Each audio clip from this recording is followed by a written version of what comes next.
Hi friends, పలిసీమ ముచ్చట్లకు స్వాగతం. ఉదయాన్నే ఉరుక్కుంటూ బజార్కైతే వచ్చేసిన. నేను వచ్చేటప్పటికి 8:30 టైం అయిపోయింది. సరే అప్పటికే మొత్తం అంతా మటన్ చికెన్ అన్నీ కూడా క్లోజ్ అయ్యే టైం ఇది.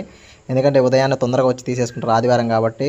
ఎందుకంటే ఆదివారం ముక్కలేందే ముద్ద దిగదు ఎవరికి కూడా, నాకు తెలిసినంతవరకు. అందుకే మనం కూడా 1.5 కిలో మటన్ తీసుకున్నాము. నేనైతే తినకపోవచ్చు కానీ ఇంట్లో వాళ్ళు తింటారు కాబట్టి సరే అని చెప్పేసి ఈ కాళ్ళు ఎంత పడతాయి అబ్బా అంటే, ఈ మేకాళ్ళు 500 పడతాయి 6 కాళ్ళు అని చెప్పాడు. ఎందుకులే 1.5 కిలో మటన్ తీసుకునేప్పుడు మళ్ళీ మేకాళ్ళు ఎందుకులే అనేసి పక్కకు వచ్చేసిన. చూడండి పొట్టేళ్ళు చర్మము, మేక చర్మం ఉంది అక్కడ. సరే అని చెప్పి పక్కనకు వస్తే ఇక్కడ మొత్తం అంతా చేపలు ఫుల్గా అయిపోయినాయి. అన్నీ కొట్టేసుకున్నాడు, ఏం లేవు. లాస్ట్ ఆ 2 చేపలు ఉన్నాయి, అవి 2 వచ్చేసి 150 రూపాయలు చెప్పాడు. ఎందుకులే భయ్యా మొత్తానికి మటన్ తీసుకున్నా, పక్కకి వెళ్ళిపోతున్నా అని చెప్పేసి సరే పక్కకు వచ్చేసిన. ఇంకేముంది అనేసి ఇంకా ఆలోచిస్తా అంటే ఇంట్లోకి అల్లం లేదని చెప్పినారు. సరే అట్లా వస్తా ఉండేటప్పటికి చికెన్ కనిపించింది. మా వాడు పొద్దున్నే 6 గంటలకే చికెన్ తెచ్చినాడు ఈరోజు 1 కిలో. అంటే మటన్ తెస్తున్నామని తెలియక సరే తీసుకొచ్చినాడు కదా అనేసి ఇంకా అల్లం కోసం వచ్చి పక్కకు వచ్చిన. ఓన్లీ అల్లం మాత్రం తీసుకున్నా, కొన్ని కూరగాయలు ఉంటే తీసుకున్నా. అంతలోపల ఆటో వచ్చింది. ఇది వచ్చేసి టమాటాలు 4 కిలోలు 100 రూపాయలు చెప్పాడు ఈరోజు.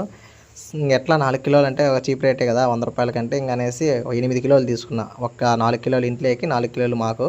అంటే మా తమ్ముడు వచ్చాడు తీసుకెళ్ళడానికి. సరే కదా అని చెప్పి చూడండి కింద కరెక్ట్గా 4 కిలోల వరకు వచ్చి పెట్టేంత వరకు పెడతాడు. కింద చూడండి, అక్కడ స్క్రోల్ అవుతాను చూడు కింద. అట్లా 4 కిలోలు ఇంకా పడలేదు. 3 కిలోల 955 గ్రాములు వచ్చినాయి. ఇంకా తక్కువ వచ్చిందని చెప్పి మా వాడు ఇంకొక కాయ తీసేసినాడు. చూడు 4 కిలోల 30 గ్రాములు వచ్చింది మొత్తం. 4 కిలోల 30 గ్రాములు వచ్చేసి 100 రూపాయలు చెప్పినట్టు. కాయలు మాత్రం సూపర్గా ఉన్నాయి, ఫ్రెష్గా ఉన్నాయి. చూసుకోండి. ఇంకా మొత్తం వీళ్ళంతా ఆటోలో పెట్టి అమ్మేస్తున్నారంట. అంటే వీళ్ళే పండించుకునేసి డైరెక్ట్గా ఆటోలో అమ్మేస్తున్నారంట. చూడండి కాయలు మాత్రం చాలా బాగున్నాయి. అందుకనేసి నేను ఒక 4 కిలోలు, మా తమ్ముడికి ఒక 4 కిలోలు పంపించేసిన ఇంటికి. ఎందుకంటే పచ్చళ్ళు పెట్టుకునేదానికి బాగుంటాయి కాబట్టి. మస్తుగా ఉన్నాయి కాయలు మాత్రం, పచ్చిగా ఉన్నాయి. కనీసం ఒక 4-5 రోజులు నిల్వ ఉండేట్టుగా ఉంటాయి కాబట్టి ఇంకా మేము పచ్చిగా ఉండేటే తీసుకున్నా. కొన్ని పండి కొన్ని పచ్చి. మామూలు ఫ్రిడ్జ్లో పెట్టుకున్నా కూడా బాగానే ఉంటాయి, ఇబ్బంది ఏమన్నా. బయట వేసినా కూడా పచ్చికాయలు తొందరగా మాగిపోతాయి కాబట్టి. అంతలోకి ఇంట్లోకి వచ్చి చూసేటప్పటికి ఇంకా చికెన్ అయితే పొయ్యి మీద అట్ట కొత్తగా ఆడిపోతుంది. ఎందుకంటే సీమ పౌరసం బాగా కోడిలోనే కనిపిస్తూ ఉంటారు మామూలుగా. అది చూసుకోండి, కోడి కంటే పెనం మీదే బాగా కనిపిస్తుంది నాకు తెలిసిన కాడికి. మామూలుగా లేదు వాసన.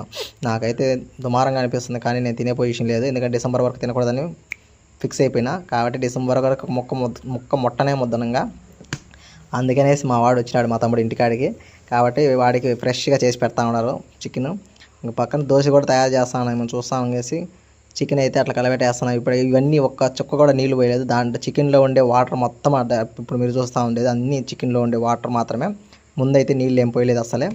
ఇది వచ్చేసి లింగాపురం కోడి, అందుకే తొందరగా ఉడకదు కాబట్టి గట్టిగా ఉంటుంది. ఇది వచ్చేసి చూడండి మొత్తం అయిపోయిన తర్వాత ఇది ఫ్రెష్గా కోడి చూస్తూ ఉంటే కోడి కూర మామూలుగా లేదు. ఈ దోశలు వేసుకొని తింటా ఉంటే అబ్బా ఉంటుంది చూడు, అంత బాగుంటుంది. నాకైతే ఇంతకుముందు మనం అయితే 1 కిలో అయినా తింటా అంటే ఫుల్గా, అంటే ఉడుకుతా ఉన్నప్పుడు 1 కిలో తింటా అంటే అట్లా ఉండే పొజిషన్. కానీ ఇప్పుడు అట్లా లేదు, మొత్తానికి అయితే మారిపోయినాం కాబట్టి వెజిటేరియన్గా. సరే ఏదో సర్దుకుపోదామని చెప్పేసి మా తమ్ముడికి దోశలు చికెన్ వేసి ఇచ్చేసిన. చూడండి ఎట్టుంది కూర. ఈ వీడియో మీకు నచ్చినట్లయితే లైక్, షేర్, సబ్స్క్రైబ్ ఫ్రెండ్స్.